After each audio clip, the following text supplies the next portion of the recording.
합니다. 예, 홍일표 의원입니다. 대법관 후보자 된 것을 축하드립니다. 네, 감사합니다. 아까도 의원님이 말씀하셨지만 그동안 대법관 되는 선배님들을 도와드리다가 이렇게 40대에 후보자가 되셨는데 이런 날이 올 거라고 예상했습니까? 이렇게 빨리 되리라고 생각 못했죠. 예, 예상을 못했습니다. 선배 법관님들한테 좀 미안한 생각도 있으시죠? 그런 생각이 좀 네. 있습니다. 아까 인사말 하면서 절반을 차지하는 여성들의 희망, 또 소수자 약자들의 희망이 서려서 오늘 후보자가 된 게 아니냐 이런 말씀을 하셨는데, 소수자 약자를 과연 대변하는 아이콘이 될 수 있느냐, 이제 여기에 대해서는 그동안의 경력으로 볼 때 좀 부족하지 않느냐 하는 지적도 있었습니다만, 그런 역할을 자임해서 후보자께서는 더 많이 해야 된다, 이제 이렇게 생각하고 그런 다짐을 인사말에서 얘기한 걸로 그렇게 이해해도 되겠죠? 네, 그렇습니다. 네. 지금 이제 후보자가 여성 대법관인데 우리나라 대법관 역사상 몇 번째죠? 여성으로서는? 여성으로서는 네 번째. 네 번째. 그 역사가 오래됐는데도 불구하고 여성 대법관이 그동안 이제 후보자까지 네 분밖에 없었다는 거는 사실은 이제 우리가 좀 부족한 점이 아니었나. 대법원 구성에 있어서 좀 더 다양화되고 그래야 되는데 아직도 50대 서울법대 출신, 법관 출신 남성 이렇게 이제 어느 정도 획일화되어 있는 것 같아서 앞으로도 이런 부분을 더 고쳐나가야 되겠지만 여기서 오는 그런 획일성에 후보자께서 대법관이 된다면 더 많은 소수자 약자 대변 역할을 해야 된다. 그렇게 생각이 됩니다. 네, 명심하도록 하겠습니다.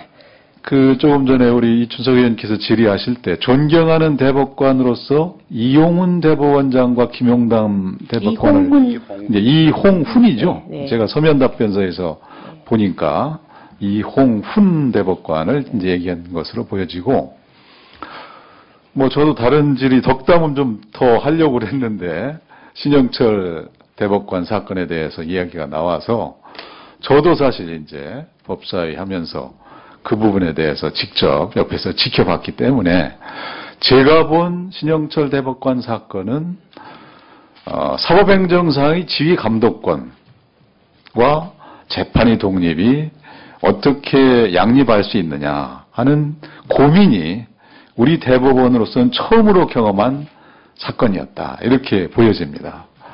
사실 대법관이 된 사람에게 공직자윤리위원회 회부에서 경고라는 그런 처분을 내린다는 것은 오로지 명예만을 가지고 살아가는 대법관으로서는 치명적인 불명예였고 큰 처벌이었다. 저는 그렇게 생각합니다. 신영철 대법관은 그 사건으로 인해서 지금도 씻을 수 없는 어떤 멍해를 짊어지고 대법관 생활을 하고 있다. 그렇게 생각합니다. 그 당시에 우리 대법원이 고민했던 것은 과연 이것이 재판 독립을 침해하느냐, 사법행정상의 지휘감독권으로서 적정하다고 볼 수는 없느냐, 이런 것이었습니다. 촛불 집회 사건으로 사건이 여러 단독 판사들한테 배당되면서 어떤 판사는 금방 석방해서 내보내고 어떤 판사는 실형을 선고하고 이렇게 할 때 사건 실체의 내용에 있어서 큰 차이도 없는데 과연 이런 것들을 우리 국민들은 어떻게 볼 거냐, 이런 것을 좀 통일적으로 할 수는 없느냐, 이런 고민들이 있었던 것입니다. 그래서 독일의 그런 처분 사례까지 다 연구 검토하고 고민하다가 그런 결론에 이른 것으로 아는데, 어쨌든 후보자도 그 당시에 재판 독립에 관여한 것으로 볼 여지가 있었다고 느꼈다고 얘기하시지 않았습니까? 네.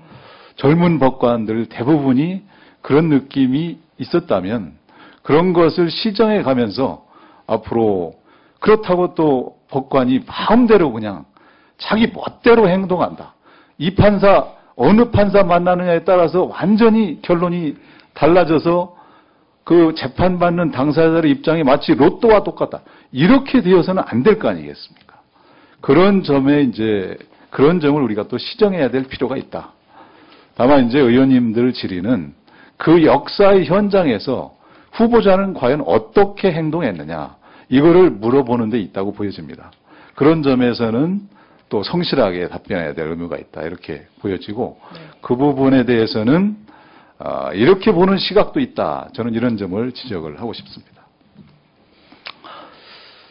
후보자께서는 그 여성 대법관으로서는 미국의 샌드라 데이 오코너를 존경한다, 이렇게 서면 답변서에서 말씀하셨는데, 샌드라 데이 오코너가 한 판결 중에 뭐 기억나는 게 있습니까? 어떤 점에서 그 대법관을 존경한다는 그때 것이죠? 샌드라 데이 오코너가 대법원에 들어갔을 때 이제 미국 대법관은 종신직이기 때문에 이제 어느 대통령이 임명하냐에 따라서 그 보수인지 진보인지 이것이 어느 정도 결정되게 되어 있습니다. 근데 아마 샌드라 데이 오코너가 대법원에 들어가서 한참 일할 때 그 보수와 진보 대법관 비율이 4대4 정도의 이렇게 팽팽하게 맞서고 있었는데, 이제 오코너 대법관이 들어가서 그 균형추 역할을 했다.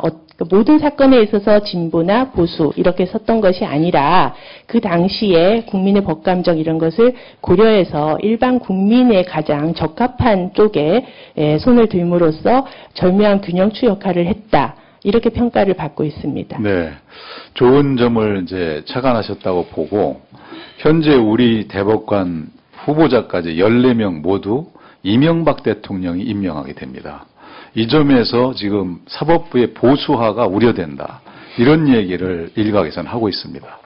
후보자께서 오코너를 존경한다면 현재 그런 역할을 해주셔야 됩니다. 네, 명심하도록 하겠습니다. 네.